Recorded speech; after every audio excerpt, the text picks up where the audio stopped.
Dnes SAS hovorí o posune v kauze záchrankového tendra. Podľa opozície ide o zákazku za približne 2 miliardy eur na 6 rokov a polícia sa ich trestným oznámením ďalej zaoberá. Tieňový minister zdravotníctva Tomáš Salaj tvrdí, že podnet nebol odložený a bol postúpený na protikorupčnú jednotku Úradu boja proti organizovanej kriminalite.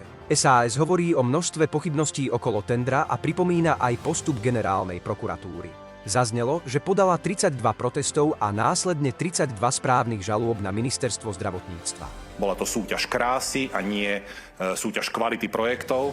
Opozícia zároveň upozorňuje na neistotu v systéme. Minister podľa nich hovoril, že tender sa nestal, výsledky neboli vyhlásené a dodnes nie je jasné, ako bude služba fungovať.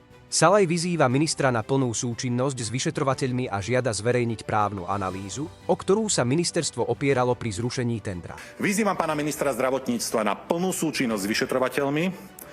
Vyzývam ho, aby zverejnil právnu analýzu, o ktorú sa opieral, keď ten tender zrušil, pretože záchranná zdravotná služba si zaslúži transparentné a zákonné podmienky.